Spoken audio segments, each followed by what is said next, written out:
What's up, it's Adam here again, seeing the guy. Coming back to you with another review. We're going back to the Hellraiser series here on the Movie Vault. Said I'd kick 2021 off with a new series, and I have done. I've started on the Hellraiser films. Please check out my review for the first Hellraiser film if you haven't checked that out already. But now we're moving on to the sequel, Hellbound Hellraiser 2.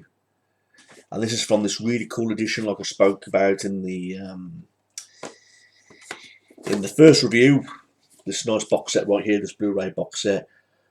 I always used to worry all the time that I'd get a smudge or a crease on this because it's just so unique, the fucking cover and all that. I've made sure that there's no dents in it, it's kept somewhere safe on the shelf. You know, it's a special edition, and of course you're going to get several special features in each of these discs. It's the first three movies, and I think the first three movies are the best ones, in my opinion. The others are alright, but they don't hold a candle to the first three original movies. But this second one, Hellbound Hellraiser 2, came out in the year of, what did it come out? 1988? Yeah, it's come out in different places and different that year. I mean, it came out in Toronto September 9th of 1988, and 1988 December 23rd in New York and Los Angeles. So, yeah, 1988. In my opinion, that was the best time for horror movies in the 80s, you know. So, this movie, Hellbound Hellraiser, it's Hellraiser 2. I think it's a great sequel. I like how it's carried on after the first movie. I am very happy of the fact that several cast members came back to inspire their roles in this movie. You know, we got Claire Higgins coming back as Julia. We got Ashley Lawrence coming back as playing as Kirsty. You know, Sean, who played Frank. You know, Doug Bradley re-inspiring his role as the Pinhead for the second time. Simon Bradford as the Butterball Cenobite. And we now have a new actress replacing the actress who played the female Cenobite from the first movie. In the first movie it was played by Clive Barker's cousin. But now in this one's played by Barbie Wilde. You know, and I've met those cast characters. Honour to meet.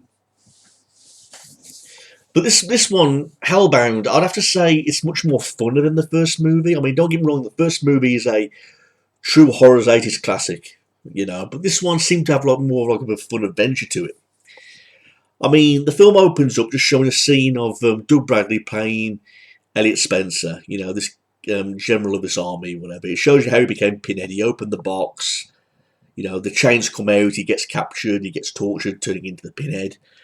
But it shows you scenes from the first movie, and then opening up with Kirsty being in a psychiatric hospital. You know, due to the events of the first movie, Kirsty was obviously found. She was taken to the psychiatric hospital. We learn that her brother Steve was sent home because when she awakens up, she says, "Where's Steve?" And the guy watching over her, you know, the detective says, "Don't worry about your boyfriend. We sent him home hours ago." You know.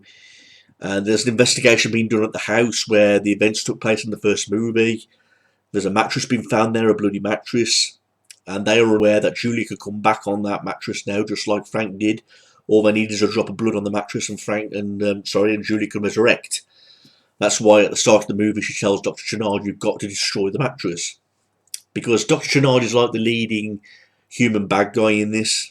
You know, he's a guy who's been obsessed with the puzzle box and the story of Pinhead and all the other things, and we learn that later on in the film where we visit his house. He shows ornaments of the puzzle box and all the different kinds of things in his house, you know, relating to his obsession in the box and all that.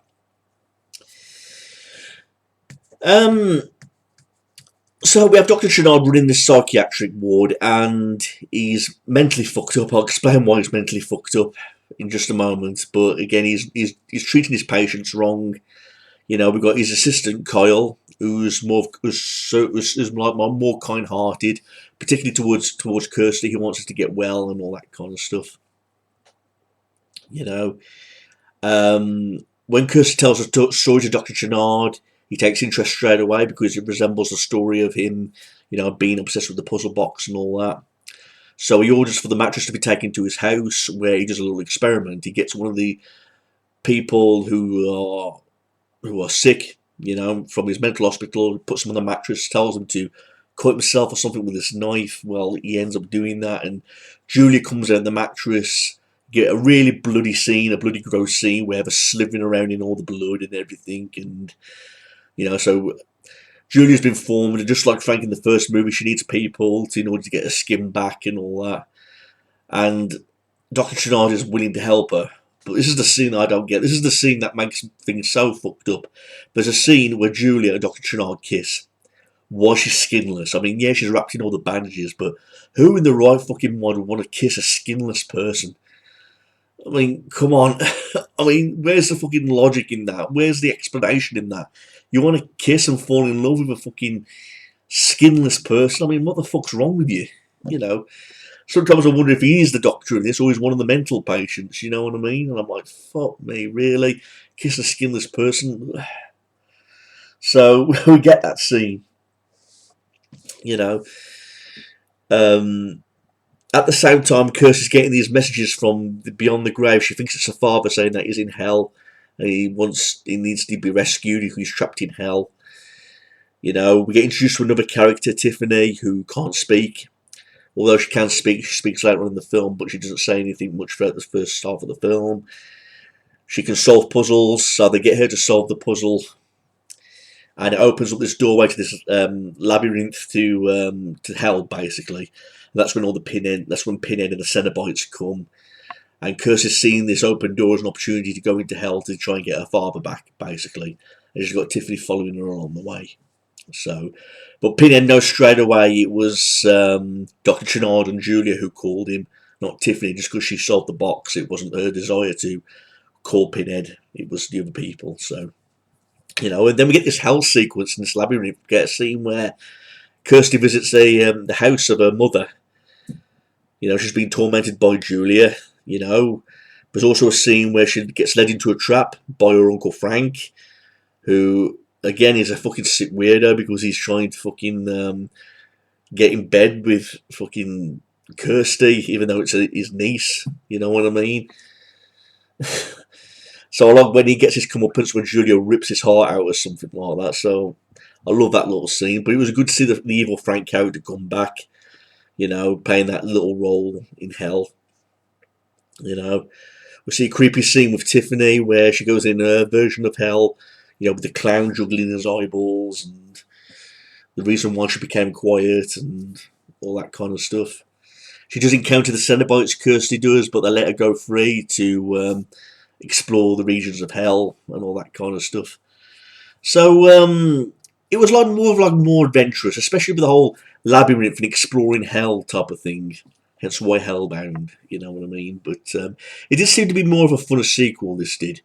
I mean, at the same time, Dr. Chenard wants to know more. He gets trapped in some sort of, I don't know what it was called, but he got trapped in some sort of device which made him turn into a Cenobite. This cool looking Cenobite. The doctor is here, he says, and he's like this cool, up to date Cenobite that makes him more stronger than the other Cenobites, and even Pinhead himself. I'll get into how I feel about the showdown, the crossover scene, in just a few moments. But again, throughout the film, you get your bloody scenes, you get your gory scenes, you get your gross scenes, you get your twisted scenes, and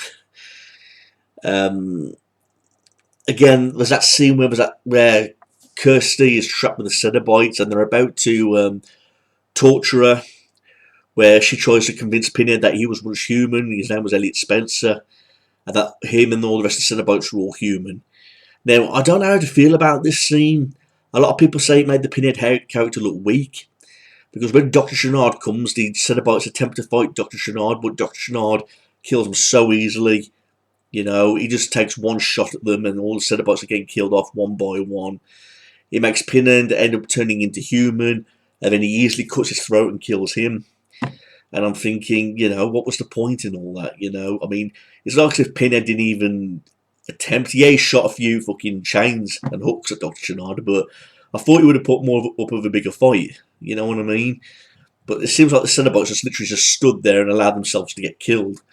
You know what I mean? And Pinhead didn't really do anything other than fire a few chains at Dr. Chenard and didn't really do anything. So I think the message it was trying to give out was that Dr. Chenard was more of a powerful and more stronger Cenobite than Pinhead. But again, I'd like to have seen more of like a fight being put up between the two. It just would have been more interesting.